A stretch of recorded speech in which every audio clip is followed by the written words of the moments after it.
अब वो देखिए, अब इस तरह जब हम आप संकल्पित होंगे तभी आक्रांता से जीत पाएंगे। कैसे जीत पाएंगे? भगवान जब वनवास में जाते हैं तो देखते हैं कि हड्डी का पहाड़ लगा है, तो भगवान पूछते हैं कि ये हड्डी किसकी है? अस्त समूह देख रघुराया, ये है किसकी हड्डी? तो बताते हैं कि निश्चय निकर सकल लिखा है, राक्षसों ने मुनि महात्मा को खाकर ये हड्डी का पहाड़ बना दिया। तो भगवान देखकर बड़ा दुखी होते गए, मेरे रहते और मेरे पृथ्वी में इस तरह का आक्रांता आ गया, इस तरह का अत्याचार हो रहा, बहुत बड़ा गलत की बात है। तो भगवान वहां संकल्प लेते हैं कि निश्चरहीन करुणा भोज उठाए प्रण की, हम आप यहाँ आए हैं सनातन के लिए, तो कुछ तो संकल्प लेके जाएं। एक को, दो को, तीन को, चार को, कुछ तो हम आप जोड़ सकते हैं। नहीं जोड़ सकते तो अपने भाई को, अपने बहन को, अपने माता को, अपने पिता को तो जोड़ सकते हैं। और जब ऐसा करके धीरे धीरे जोड़ेंगे तो एक संगठित समाज बनेगा, और जब संगठित समाज बनेगा तभी हम किसी से जीत पाएंगे। यदि अलग अलग हम होकर सोचेंगे कि हम इससे जीत जाएंगे, उससे जीत जाएंगे, कभी नहीं जीतने वाला है। एक बात। दूसरी बात, हम अपने मन से ये हटा दें, ये कोल है, ये चमार है, ये है, ये सब हटाएं। क्यों हटाएं? हाँ, एक ही बाप के सब संतान है, हमारे पिता एक है। जैसे रमेश, सुरेश, दिनेश, उमेश पर हैं तो वो एक ही पिता के नतीजे चारों लड़के। अब देखो कैसे हम आप एक हैं। मेरे शरीर में है सिर ना, सिर कौन है? ब्राह्मण को मानते हैं। हाथ कौन है? क्षत्रिय। पेट कौन है? वैश्य। पैर कौन है? शूद्र। पर जितने लोग यहाँ बैठे हम प्रैक्टिकल करके दिखा दें। अभी हम आपका पैर काटेंगे तो आप कहेंगे कि मेरा पैर न काटिए, हाथ काटेंगे तो मेरा न काटिए। तो उसी पिता के तो सब हैं, आपके ही अंग, शरीर का पूरा अंग है, दूसरा कोई नहीं है। ठीक। अब हम इस मन को अपने तब तक रखे हैं, हम अभी बताए कि जैसा समुद्र है वैसा सनातन धर्म है, वो सबको अपने में समाहित करता है। तो हमारे मन में ये सब बात ना रहे तब तो हम आप सफल हो पाएंगे। और यदि इस बात को हम अपने मन में गांठ लेकर बैठे हैं कि नहीं हम तो भाई बहुत अच्छे हैं, ये बेकार है, हम इससे न दोस्ती करेंगे, तो आप कभी यही करके न वो अंग्रेज आपको सबको ऐसी तैसी करके चले गए और ले गए, सब लूट ले गए। कुछ नहीं है, न यहाँ कोई अब शास्त्र है और न कोई, जो कुछ बचा है वो ब्याज चल रहा है। सब वो जो ले गए तो ले गए, जो नहीं ले गए आग लगा दिए। भारत उस जमाने में विश्व गुरु इसीलिए कहलाता था, अब विश्व गुरु था, लेकिन जब वो आए तो इसको उसको तोड़ तोड़ के और राज करे, सबको टक्कर दी। तो अब यदि सनातन धर्म में रहना है, इस देश को बचाना है, समाज को भाई ठीक है, समाज को न बचाओ तो अपने आप को तो बचाओ। यहाँ बम फूट जाएगा तो का बम जब फूटेगा तो वो पूछेगा कि कोल है कि चमार है कि ब्राह्मण, वो सबको पार कर देगा, सबको नष्ट कर देगा। तो भाई हम सब लोग एक होकर देश रक्षा करें, समाज रक्षा करें, राष्ट्र रक्षा करें। ये पृथ्वी रहेगी तभी तो हम आप इसमें रहेंगे, तभी तो हम इसमें खड़े होंगे। और जब पृथ्वी ही आन ले जाएगा तो आप कहाँ खड़े हो जाएंगे? बता दीजिए हमको। आपको घर हम कब्जा कर लेंगे तो आप कहाँ रहेंगे? बताइए। तो इस पृथ्वी की रक्षा करना है, इसको बचाना है, तभी समाज, तभी देश, तभी राष्ट्र रहेगा जब हम आप एक होकर रहेंगे। टाइम ज्यादा है, हम बहुत न बात करेंगे।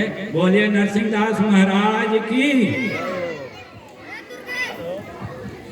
पूज्य चरण में मैं शीश झुकाता हूँ। बाधाएं आती हैं आए, घिरे प्रलय की घोर घटाएं, पावों के नीचे अंगारे, सिर पर बरसे यदि ज्वालाएं, निज हाथों में हंसते हंसते आग लगा कर चलना होगा, कदम मिलाकर चलना होगा, कदम मिलाकर चलना होगा। इन पंक्तियों के साथ आज के इस कार्यक्रम के मुख्य वक्ता हमारे आदरणीय प्रिय भाई साहब हरिनारायण भाई साहब से मैं चाहूंगा कि आप मुख्य उद्बोधन प्रदान कराएं। आदरणीय हरिनारायण, एक बार जोरदार तालियों की गड़गड़ाहट के बीच में मैं आदरणीय का स्वागत करता हूं।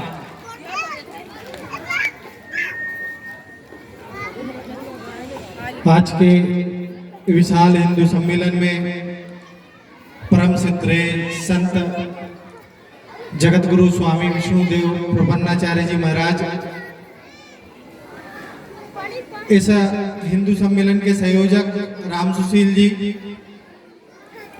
अपने मनीष जी भाई साहब और इस कार्यक्रम में पनवार मंडल के आए हुए नागरिक सज्जन वृंद सभी को मेरा प्रणाम।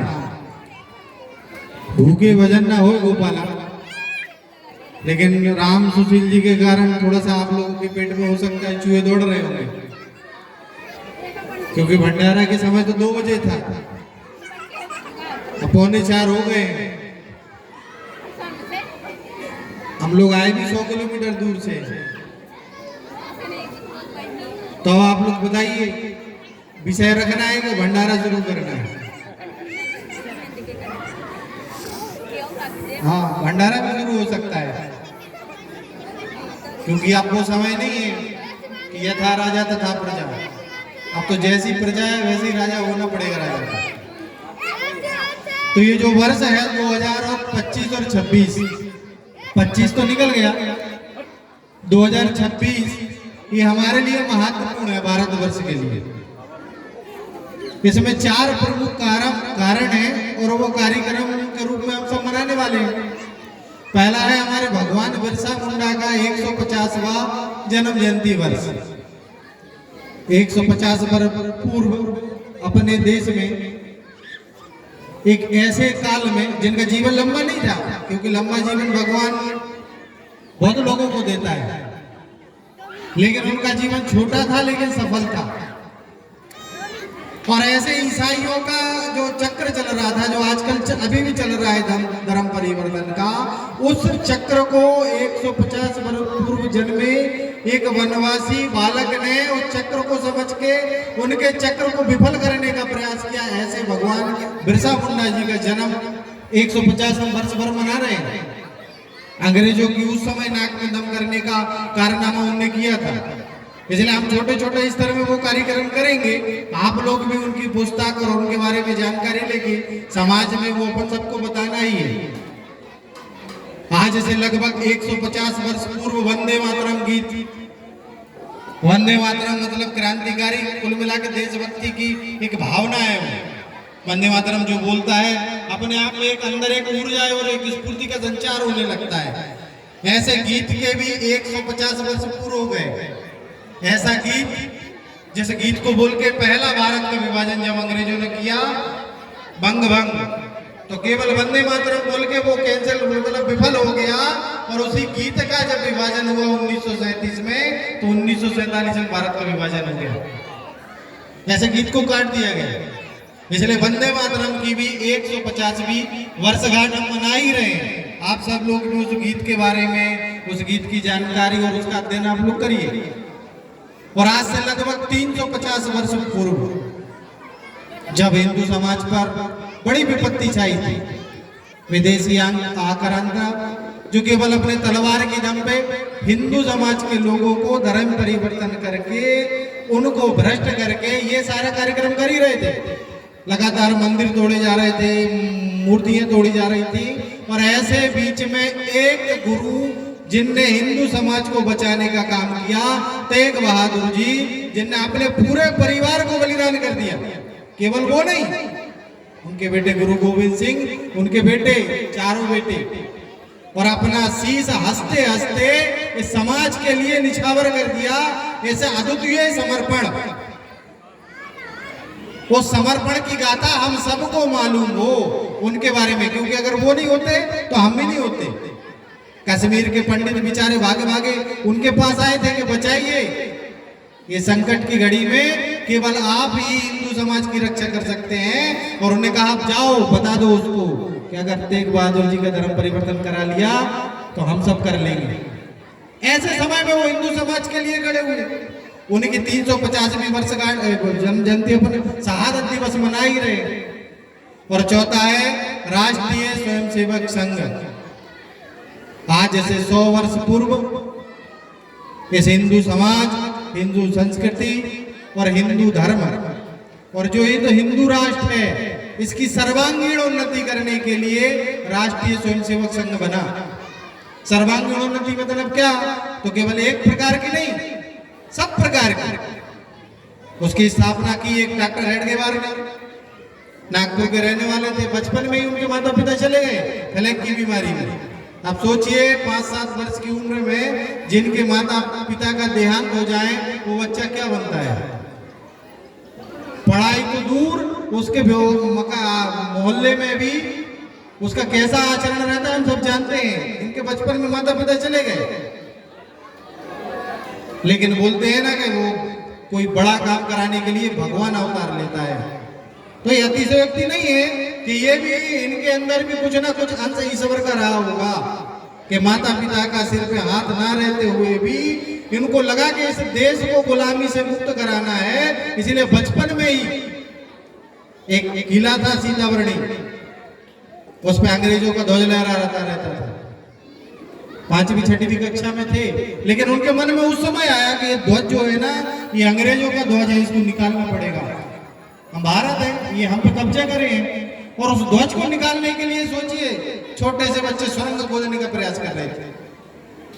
बाद में वंदे मातरम का विरोध हुआ, अंग्रेजों ने वो लगा दिया, प्रतिबंध लगा दिया कि वंदे मातरम जो बोलेगा उसको जेल में डाल देंगे, देशद्रोही होगा वो। लेकिन डरे नहीं। जैसे ही अंग्रेज अफसर स्कूल को उनको चेक करने आए, निरीक्षण करने आए, और एक साथ योजना बनाई थी बालक केशव ने, एक साथ पूरे स्कूल में एक साथ आवाज आई वंदे मातरम। उसके कारण अंग्रेजों का विद्यालय था, उनको स्कूल से भी निकाल दिया गया। बाद में बोले माफी मांग लो, माफी नहीं मांगी। क्यों माफी मांगे? भारत माता की जय बोलना कोई अपराध नहीं है। तुम लोग अपराध कर रहे हो उस देश में रह के। ऐसे डॉक्टर केशव बली राम पंत हेडगेवार, जिनको हम डॉक्टर हेडगेवार बोलते हैं, केवल कलकत्ता की पढ़ाई उधर क्रांतिकारी गतिविधि में शामिल होना था। इसलिए नागपुर के कुछ उन्हें कहा मेरे